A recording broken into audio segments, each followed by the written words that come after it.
So this session is called Journeying the Himalayas Through Taste.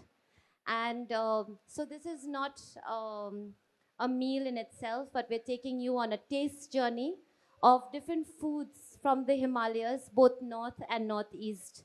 We have with us Chef Anumitra of Edible Archives, and we have Chef Nilza Wangmo of the Alchi Kitchen.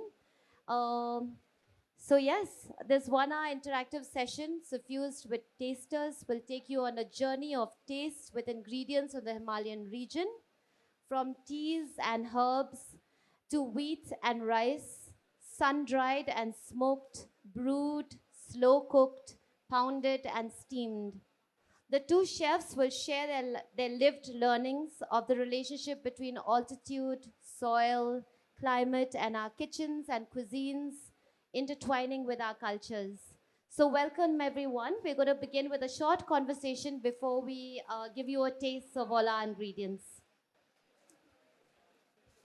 A little bit about Chef Anumitra. Um a sentence from hers that I really love. What you eat today is going to decide what will be grown after 10 years. She is a chef, linguist, photographer, and food researcher.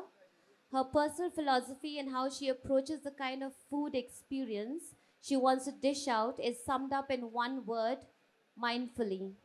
For her, each ingredient contains within it a cosmos, and this vision helps her transcend borders and boxes that cuisines, culinary schools, and political ideas impose. In her words, being constantly mindful of the grammar of how to use ingredients, along with the awareness of which grammar can speak together harmoniously, is the key. And Chef Nilza Wangmo of the all-women Alchi kitchen in Ladakh is a Nari Shakti Puraskar awardee. She opened Alchi Kitchen in 2016 to serve authentic Ladakhi cuisine. Her restaurant is said to be the first restaurant in all of Ladakh to actually serve authentic Ladakhi cuisine. She has been cooking since childhood, and in her words, she says she trained under her nani and her mom, and she is basically cooking all of her grandmother's recipes. The Alchi Kitchen operates out of your home in Alchi, and recently you also opened a branch in Leh, yeah. And some of her famous dishes include a fermented Ladakhi bread, which and her variation of it is that it has many stuffings, khambir, the skew, a stew made with barley or wheat dough, the apricot yogurt, the yak cheesecake. So with that, introducing these two wonderful women doing wonderful books with wonderful things with food. Please give them a big round of applause.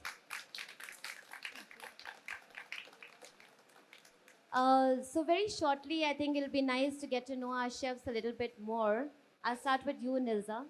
Um, would you say that your life journey led you to start Alchi Kitchen? Everything that, you know, from you say that you cook your grandmother's recipes and your mom's recipes. So tell us a little bit about that journey before you started Alchi Kitchen. So before starting Alchi Kitchen, I was already in a tourist-related business. I was running tourist resort in somewhere. Before that, I was running a tourist resort, Alchi in itself. But due to some reason, I had to shift to Kargil Valley. So I was the first woman to run a resort, that kind of resort in outdoor in space, you know. So from that, I got some experience of cooking, but not Ladakhi food. I got interest from because I had hired chefs from outside. So, whoever visited my resort, um, the frequent asked question was, "What is your native Ladakhi cuisine?" You know, Ladakh. So that struck my mind, you know. So I thought I should do something related to Ladakhi cuisine. That's how my interest was started. I think that's something that a lot of us who travel relate to, that, you know, very often we go to places in our country and we have to go hunting for the cuisine from that place, no? Yes. So, And coming to you, Anumitra, your educational background on linguistics is very fascinating for me. Anumitra has a PhD in linguistics. So, does it influence the language and grammar in which you see food? Tell us a bit about Absolutely. it. Absolutely. So actually, though I was like in my 20s, I was very traditionalist, and I used to believe in classic cuisine. But then, like in my 30s, like in my journey, I realized that I want to be more aligned with the land and what is growing, and that might not always come in the cuisine these days. Like like say I now I have a restaurant in Goa.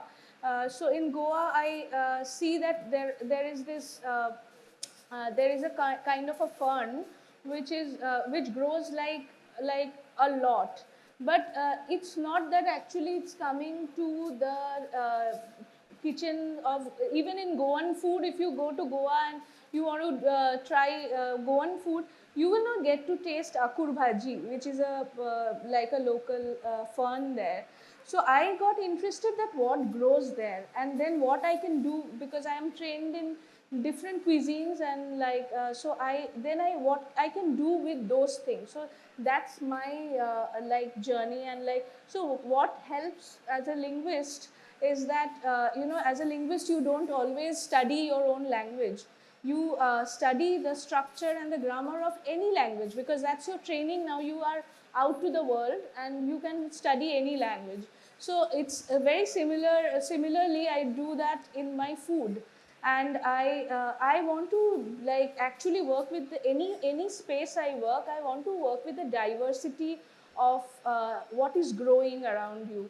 What are the things that doesn't come to your like palate all the time, like from any culture. So I want to work with those things, like the popular one and the non-popular one, but what is growing around us, that fascinates me.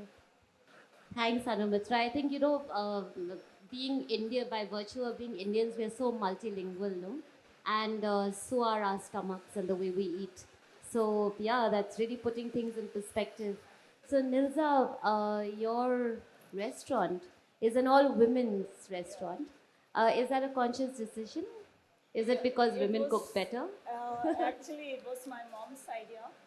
So she was always like, yeah, because we have a open restaurant. Alchi Kitchen is the first open restaurant in Ladakh. So open kitchen. So my mom was like, we should hire women because it looks good. People see women cooking. It's normally like in any traditional kitchen when you go, you will always see moms or grannies there cooking, So it was my mom's idea to keep women only. And has it worked for the Yeah, kitchen? it is working. Yes, Yeah. yes.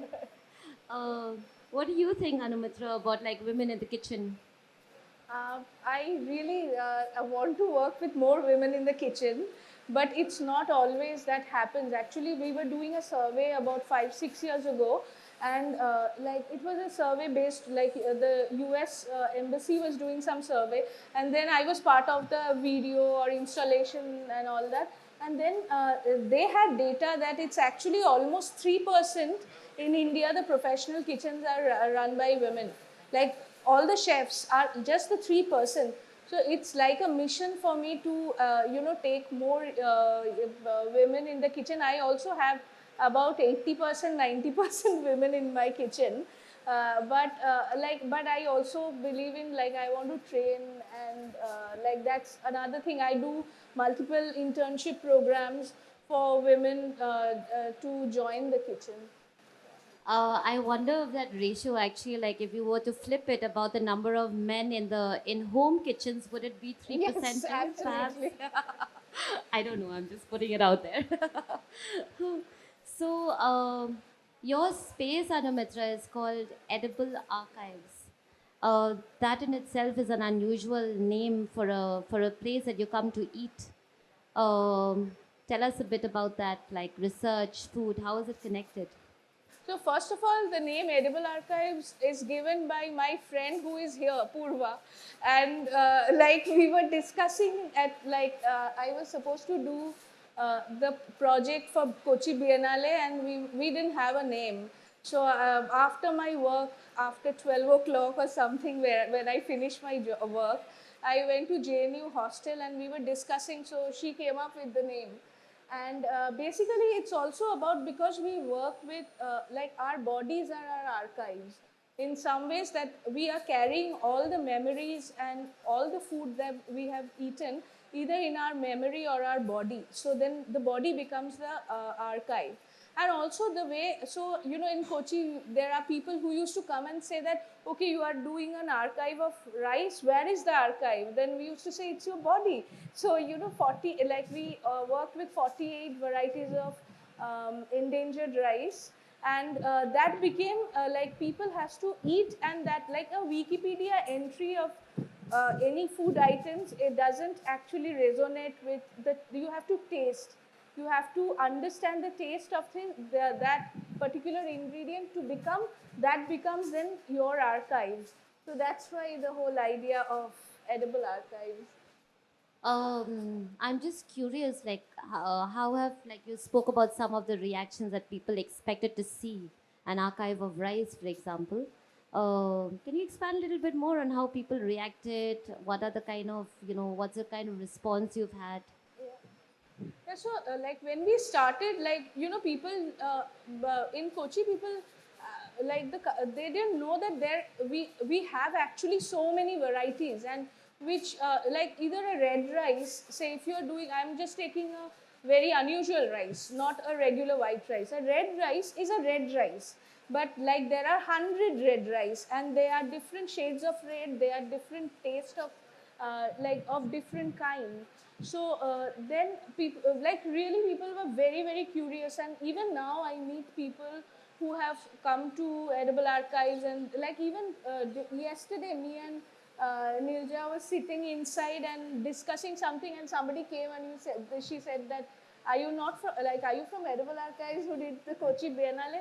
So it had an effect because people are not expecting that all these varieties exist. And the whole idea is to take it out, and we can't also, like if we are working with say diversity, you can't expect, so what we do, you can't have a same menu for 3 months with that rice, because that rice might not be grown in that quantity. So we constantly change our rice. So any given point of time, we have at least 2-3 different varieties in our menu, so that we can talk about all those things simultaneously. At the same time, if you come back after 3 months, it's a different rice. So So there's your space on the one hand where it sounds like the menu is constantly evolving, changing. And then there's Alchi Kitchen that is sort of sticking to a traditional cuisine that, like you said, it was filling a gap because no one else was serving it. Um, but I also wonder, like culturally, why is it that so many parts of India, our Himalayan region, both, all sides of it, why is it that we have not, like, why is it that our cuisines have not reached the rest of India, or that even within our places it's so hard? Like, I come from Meghalaya, and for the longest time, there was no, like, fancy restaurant that was actually serving Meghalayan Khasi cuisine or Garo cuisine or Jaintia cuisine. You had to go to the small, yeah, what we call the Dukan Jan Shah to eat it. So it's just a question that I'm wondering, like if any of us have any answers to that. Why is it that our food, our regional cuisines, have not really been presented with pride to the person who has come from the outside? Yeah. Would you have any thoughts on that?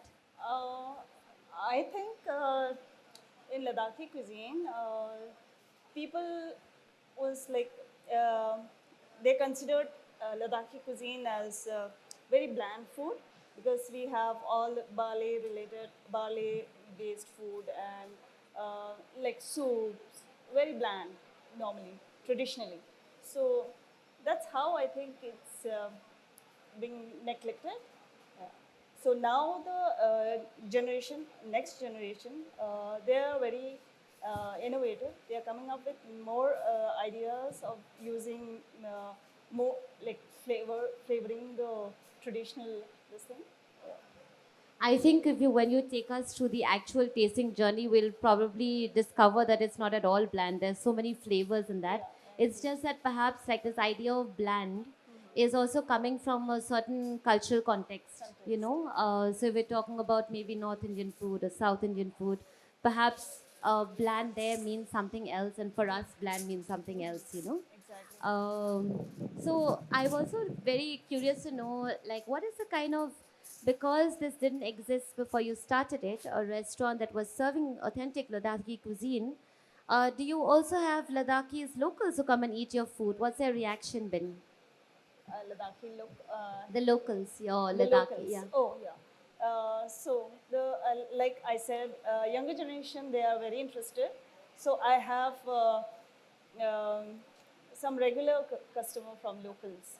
So they are very interested and they really like the food. And there's a what you call generation gap in food also, I guess, because earlier my grannies, dadis, they used to eat the local authentic food, and my mom's generation they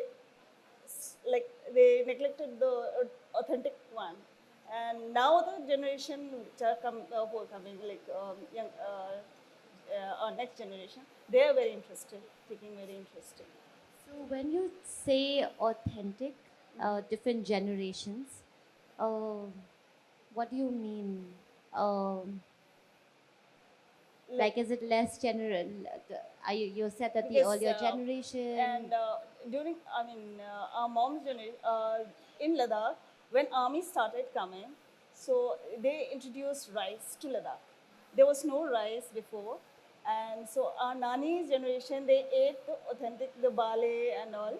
So our mom's generation the rice was introduced and they started eating rice, and they were like forgetting the native food was vanishing from table. Now the younger generation they are again coming up with they are like they want to Returning revive in a way. Okay. So there have been quite a few changes. changes. Yes. And these changes were brought in, you said, by the army, by By the army, travelers. yes. Okay. That's really interesting. Yeah.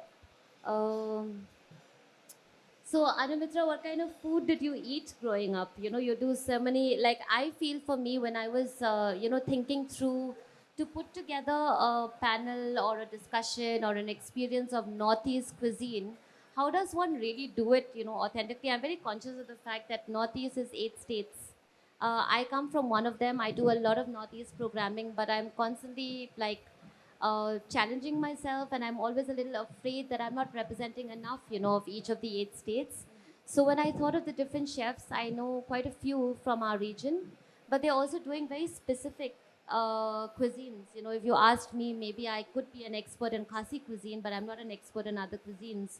And I felt that you're not from the region. I think we should address it because it's been worrying you. But you have such a vast knowledge of like so many of the ingredients that you're showing me today, or we've been talking about in preparation for this panel, are things I didn't know about. And because it is your field of research, it's your interest, it's your passion, uh, tell us a little bit about the kind of food you ate growing up, and like this whole journey of taste that you've taken yourself through, and maybe in the context of our region in the Northeast.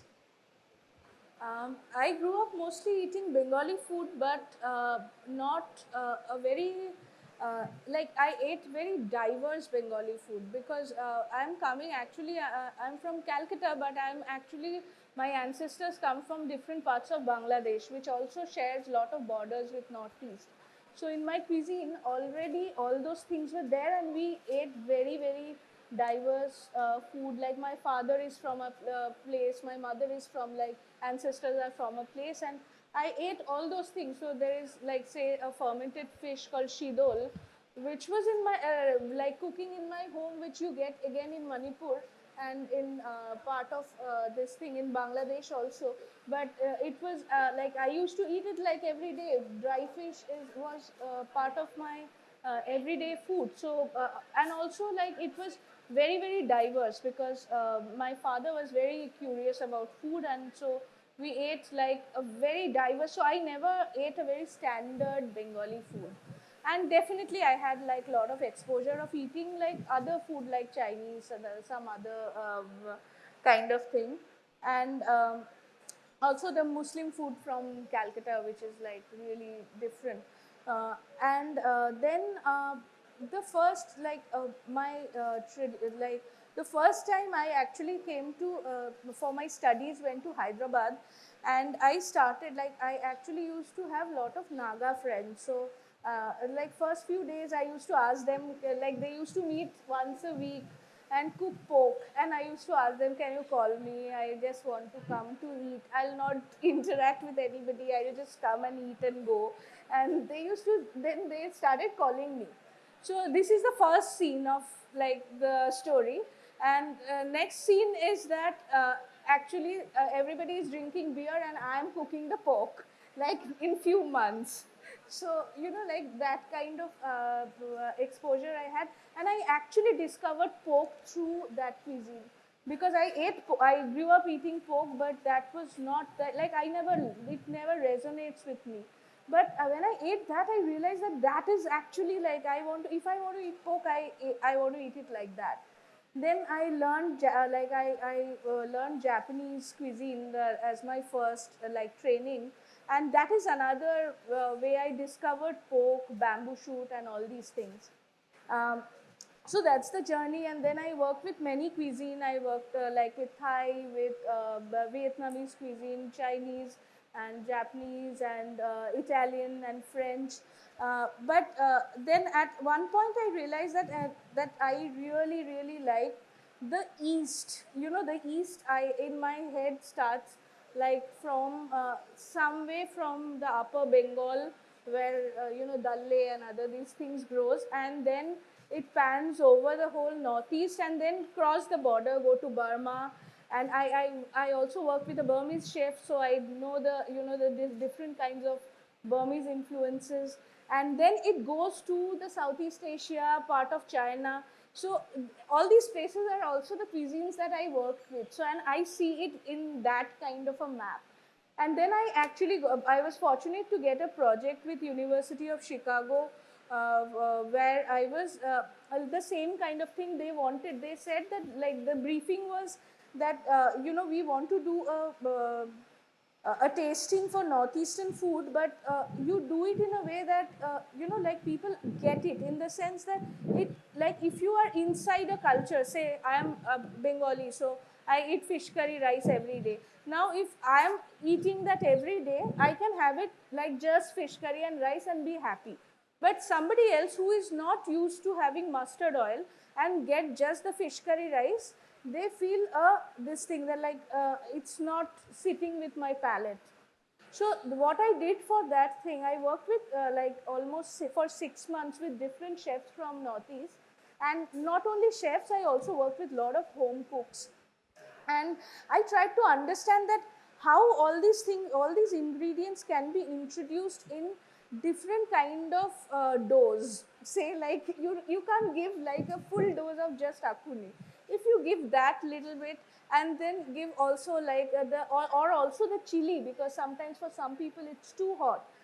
So in different doses, so that whole tasting was about 7-8 course, and it went on like people told me that we ate this before, but and I didn't cook. I was again very conscious about this, that I don't know whether I'm representing the same thing. So I picked up some chefs and home cooks, and I just curated the whole thing. And so this journey, like actually that got a kickstart from there. Then I traveled a lot. I'm really interested to see this whole cuisine, because some of these ingredients recently I saw them in Vietnam. Some of the same ingredients. So there is, I feel there is an there is an extension of this thing, and I'm interested in all these flavors, textures, and all that. I'm not an expertise on one of any of this cuisine. It's so interesting that you discovered like pork in Hyderabad. And that also northeastern pork in Hyderabad. You know, I've lived in Delhi for over 2 decades, and I always feel that I tasted so much of the cuisine of our region, like the 8 states of the Northeast, more in Delhi than I have within my own region, because there's so much. All of the communities are here, and a lot of people, first of all, cook in their homes, but there's also a lot of restaurants that have started here. I also Um, think that when you are out of that place, no, you feel that you want that, and that's longing. yes. That creates a kind of Perhaps, thing. yeah. It's like bringing home with you, your kitchen through the kitchen, right? But there's also that about like the borders, because each state in the northeast and as well in your region, we have international borders. So way before those places became borders, they were shared communities. So there's also a lot of shared cuisines and ways of cooking and ingredients, and each state in the Northeast has that, similarities with the other side of the border when it comes to taste as well. But coming to, traveling through food, Nilza, you've done some really interesting combinations. So one of them that I remember, I think, is the chocolate mok mok. So tell us a bit about, the places that you've traveled through food and how you've then brought in these very interesting combinations into your own Ladakhi cuisine, and some successes, some failures. Have there been failures with these combinations? Yeah. So far, I would say there is no failure. So chocolate momo, I came up because Ladakhi food consists very minimal sweet dishes. So I thought I should try one out of.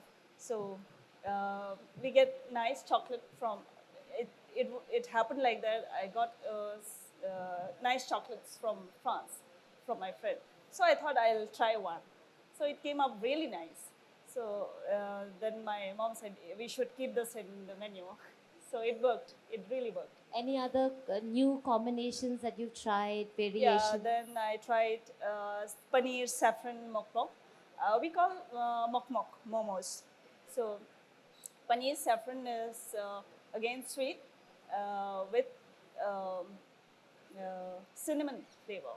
So on top we drizzle apricot yogurt. It's a sauce for that saffron mok mok, and drizzle with salted butter and walnut. It's really I nice. can't tell you how much my mouth is watering right now. I don't know if yours is too.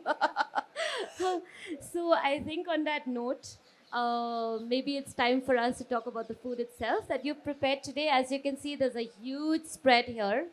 And I think some of you, I don't know if you've come expecting dinner. I will disappoint you. But what you will get is, this huge geography that we've just spoken and such a large, long history. We're going to take you through a tasting journey of that. And I think I'll let the chefs talk about each of their ingredients. Do we have the cameras here where we can zoom in and show people? Yeah, can we start that?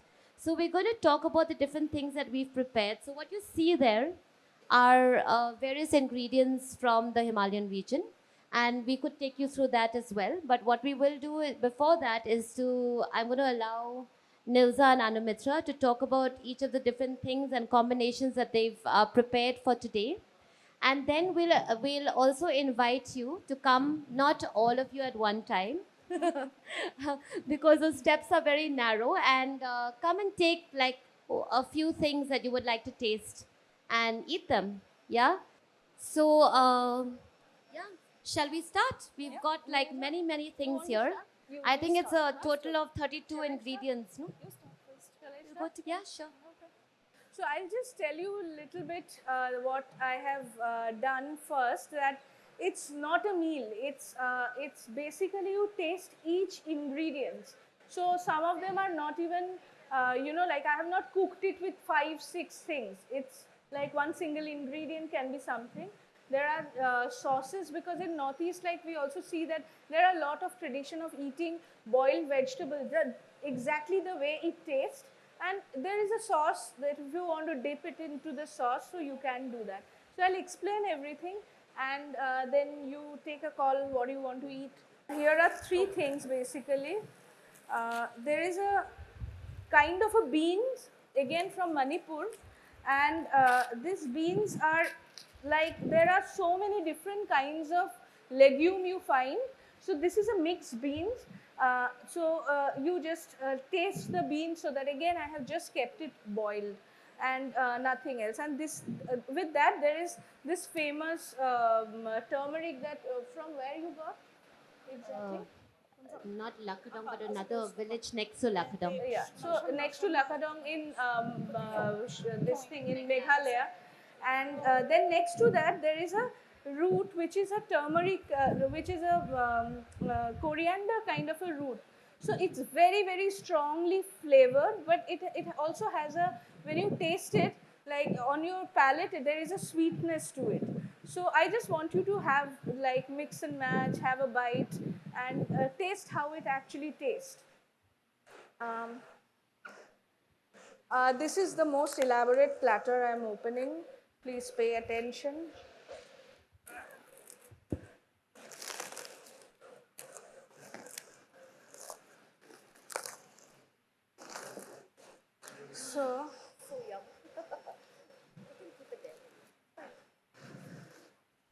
So this is a wing bean. Shall I? This one is wing bean. So wing bean is something that you find in Northeast, and again you find in Thailand a lot. In Thailand you find it, in Vietnam you find it a lot, and people have it as a salad. Again I kept it just steamed so that you taste how it is. It's like little crunchy, and it's a very it's a very balancing kind of a taste. This is smoked pork, and this is smoked pork with ginger flower and bamboo shoot. So this is this pork also, like this. So there are a lot of different kind of smoking techniques you find in Northeast. So this one is from the Lotha community. So they use their smoker. They are very famous for their smoked pork. So this is that. These are like a long beans, which is like a bitter aftertaste, but again, like, you know, like very nice, crunchy, and very good for also health. This one is it's bamboo shoot and ginger flower. So this is basically the topping of the pork. Also, I have kept some separate. If you like it, you take little more. This leaf you find in, like, as a salad kind of a thing you have. So I just thought that if you are having a bite, like a touch of freshness, so for that, this leaves. Next.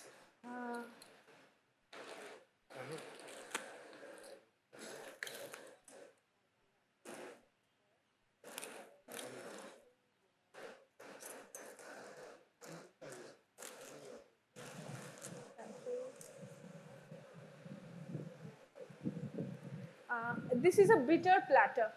So it's all bitter, all different kinds of bitter things. This is a kind of brinjal. It's a bitter, it has a bitter aftertaste. This is another kind of brinjal, steamed. It is absolutely bitter. It's very good for diabetes, they say. This is a leaf which is not bitter exactly, but there is like a tiny bitter aftertaste. So these are all these things. So I just want to also balance it. If you don't want too much bitter, I still want you to taste. So there is a chutney which Cami made. She is here. She made it with 3 tomatoes and chilies and some of the roots. So like I will still request that have the bitter, have the taste, because bitter just, it's a moment, like few seconds, and then you get to the next thing. And if you need to balance, Cami has made this amazing chutney. You can balance it with that. This is one of my favorite potatoes that you find in Sikkim, in Assam, in almost the whole of Northeast, like in different varieties. So I just want you to taste it, because it's so different. It's also the size, it is actually red. When you see it, it's red. I have not even taken out the skin, so that that sense of red you get. And just I want you to have a bite to understand that the depth of this potato.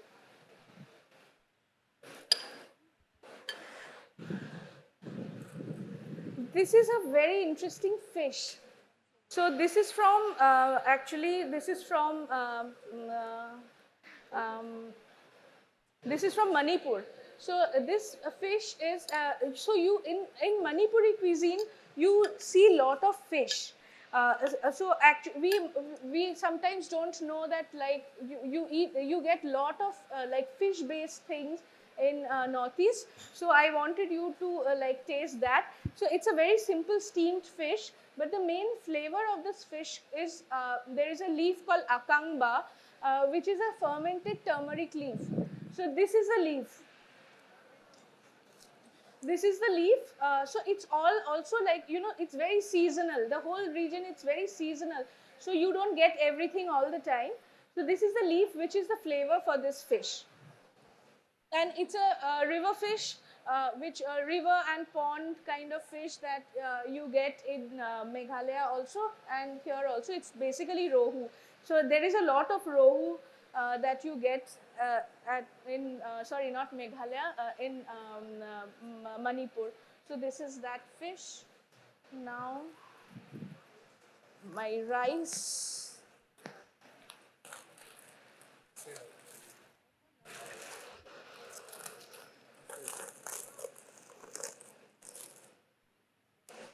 So this is a sticky rice.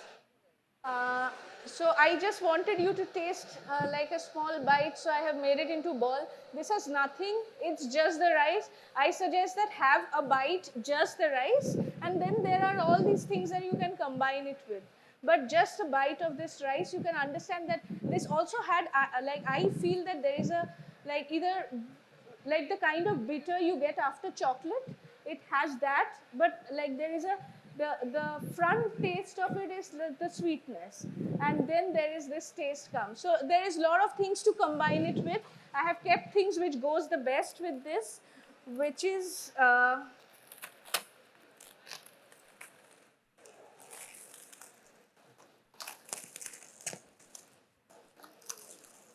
there is a yam that you get in Nagaland, and that yam is cooked with pork. So this is another pork which is cooked just with yam and chives. So taste it, either you taste it with this rice or just pick up lai sag. These are lai sag, which is a mustard greens. So either you have it with the pork or you have combine it with a little bit of rice and then this sag and pork. And of course, you can combine whenever you are having that rice. There is another chutney that Cami made, which is like very innovative. We just came up with this just now. And this has, so there is a kind of a, it's called sawtooth coriander that you get in Northeast. Again, it starts from actually Upper Bengal. From Upper Bengal, you get it throughout the Northeast. So that's the main flavor of this chutney, and it has that tiny potatoes little bit mashed, and the flavor of mustard oil is the thing to boost it all up. I really wanted everybody to taste tree tomato, because like most of us doesn't know that tomatoes grows in a tree, not like, and these trees are like, they live for, like, these are trees, so these are not perennial. So this, but I didn't want to, you know, make only chutneys. We have that in chutneys, but I wanted you to taste it just like that. So I have made a confit. It's very basic. It has just some root for flavoring and salt. Sorry. This is another rice, because I am fascinated by rice. But this rice is not actually just to taste the rice. The rice is to taste something which is on the top. It's called michinga. So it's basically it's from the same family from where the Sichuan pepper come from. So we get a 3-4 version of that in India. So this is one of the version. Then you get Timur in Nepal. Then you get Tefla in Goa and Western Ghats. So this is a fascinating family. So it's little sharp. It also gives little numbness on your lips, but it's fascinating. So I just thought that the rice is just the base, but please try this. So I think I am done. Now Nilja has. Huge hand for Anumitra. Thank you. Is everyone appropriately hungry at the moment? Yeah? Well, we've got more to tease you with. Sorry. Nilza? Yes. I want to place this. Forgot this.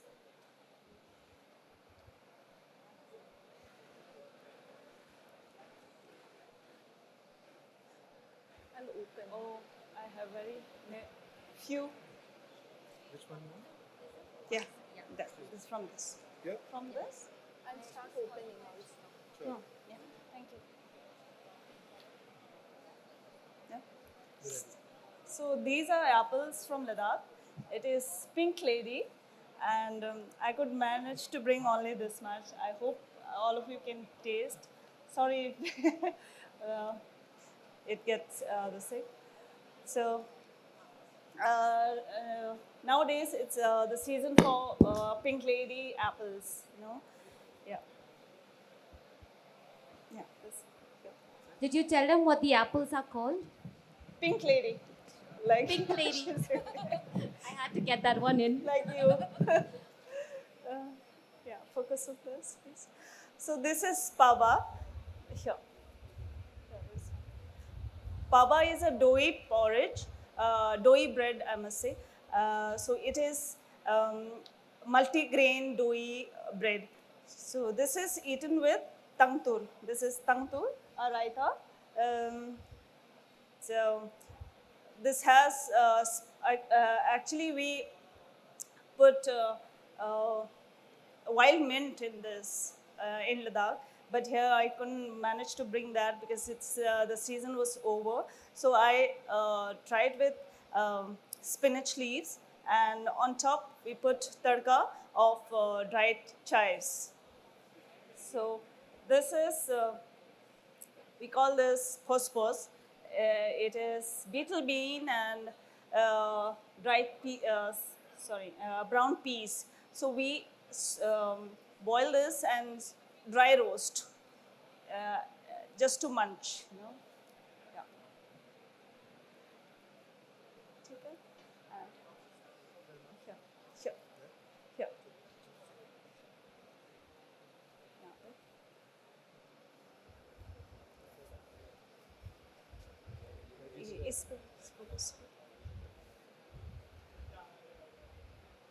So this is buckwheat crepe with walnut chutney. So buckwheat we make we call in our native language we call it ten ten. It is two grain flour mixed with like buckwheat and ragi flour. So inside this walnut chutney spread, and here is the walnut chutney sauce. So you can take one and dip into the chutney, or take a spoon and taste. And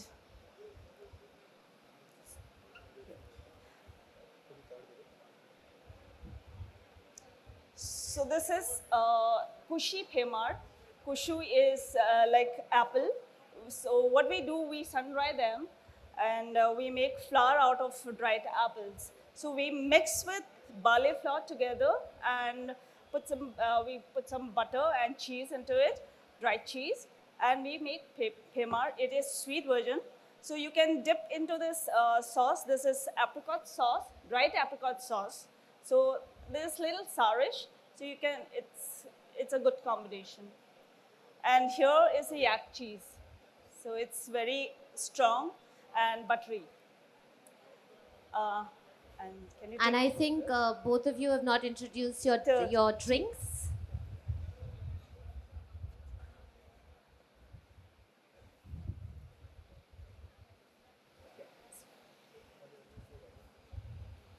Anumitra, yours as well.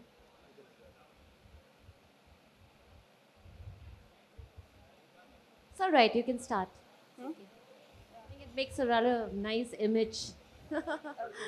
So this is apricot tea. So apricot tea is not usual thing in Ladakh, but I created this version of tea. Here, there in Ladakh, we drink butter tea, which is very hot, and I thought I'll keep this today So this is apricot with walnuts. That's it. Thank you. Thank you, Nilza. Thank you.